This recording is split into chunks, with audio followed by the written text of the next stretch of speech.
Le projet a mis un peu de temps pour se concrétiser, mais c'est terminé. Le restaurant scolaire de l'école publique Gustave Roch à Aigrefeuille-sur-Maine est prêt à accueillir les élèves. L'établissement a attendu depuis maintenant un peu plus de 10 ans, puisque ça fait pratiquement 10 ans que les enfants allaient manger au Richardière tous les jours en car. Et donc, vous imaginez le niveau d'attente des parents. Certains ont même inscrit leurs enfants à l'école et les enfants n'ont jamais connu le restaurant scolaire qui vient d'ouvrir aujourd'hui, puisqu'ils sont passés en 6e. Donc, effectivement, une grosse attente et une grosse satisfaction pour tout le monde, pour les élus que nous sommes, pour les enfants, pour le personnel qui fait vivre ce restaurant, qui du coup a des conditions de travail d'un vrai restaurant. Donc, une grande satisfaction. La destination de ce restaurant, il est pour quel élève ? Ça part du CP jusqu'au CM2, c'est-à-dire tout le primaire. Tout le primaire est là. Alors les tout petits sont servis à table. C'est un restaurant qui est coupé en deux, comme pratiquement tous les restaurants scolaires, à table pour les petits. Mais on a choisi en fait de mettre des tables à hauteur d'adultes, donc ils sont sur des chaises surélevées. Et ça aussi c'est extrêmement surprenant, puisqu'on se dit des petits sur les chaises surélevées, ça va pas fonctionner. Mais ils adorent ça, ils grimpent sur la chaise et ensuite ils ne bougent plus. Ils sont très calmes pour manger, donc ça c'est aussi un gros atout.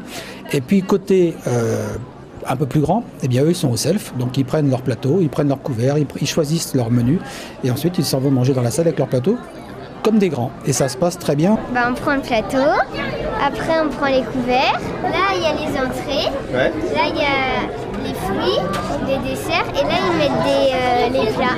Ah ouais, et là tu choisis. Ah d'accord. Est-ce que c'est bien ? Ouais. Pourquoi ?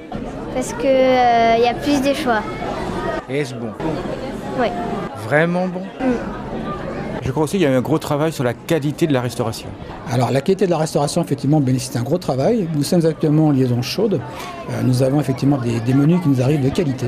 Je tiens à le souligner et on tient à conserver cette qualité puisque les enfants ont l'obligation morale pour nous d'avoir un repas de qualité qui leur est servi le midi. Il y a aussi quelque chose d'extraordinaire, on va dire, sur le travail sur l'acoustique. Oui, c'est vraiment un point sur lequel on s'était, nous, focalisés dès le départ. Je ne voulais pas, je connais, de par ma profession, nombre d'établissements, nombre de salles, quelles qu'elles soient, pas simplement des restaurants scolaires, où vous avez en permanence un brouhaha et vous ressortez de cette salle en étant fatigué, parce que c'est épuisant pour les oreilles, et on avait fixé comme objectif à l'architecte de vraiment avoir une qualité acoustique exceptionnelle. Et je pense que le cabinet Urbadeco de Montaigu a répondu à notre demande. On était tout à l'heure beaucoup de personnes dans la salle, beaucoup d'adultes, tout le monde parlait, tout le monde découvrait et il n'y avait pas de résonance. Tout le monde s'entendait parler, tout le monde se parlait sans hausser le ton.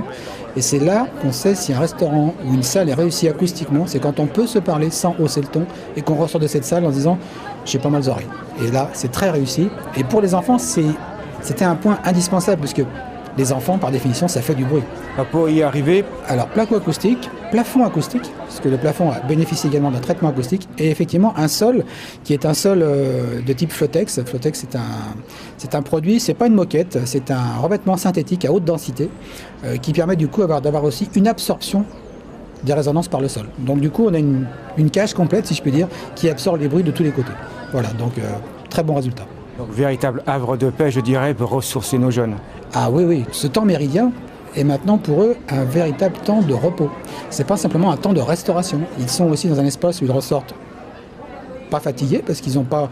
La résonance, ça gêne aussi les enfants. Et puis du coup, ensuite, ils vont dans la cour, ils s'expriment, ils s'ébattent. Donc oui, c'est un temps méridien maintenant qui, je pense, est de qualité sur Aigrefeuille. Bien sûr, tout ça a un coût. Tout ça a un coût, le coût global du restaurant, tout frais compris, frais d'architecte, frais de bureau d'études, frais de bureau de contrôle, tout ce qui est lié à une construction. Nous sommes à 1 250 000 €.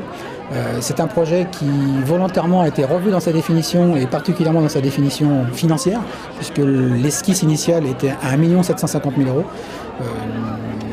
De par ma profession, moi je travaille dans le bâtiment, je ne souhaitais pas dépenser plus que besoin. Nous avons également des conditions contraintes comme toutes les communes. Et puis je l'ai dit, je le répète, pourquoi dépenser plus quand on peut faire aussi bien avec moins d'argent? Donc ça a été la contrainte aussi là, pour l'architecte de nous définir un projet qui réponde à nos aspirations financières mais qui reste un projet qualitatif. Donc là encore, on a réussi ce challenge et j'en suis particulièrement fier parce que les finances, ce sont avant tout les impôts des uns et des autres et moins on en dépense, moins on en collecte. Avec un peu d'aide, indispensable à la réalisation de ce projet, soit 185 000 € de la part du département et 65 000 € du Fonds de développement du territoire ruraux, soit un total de 250 000 €.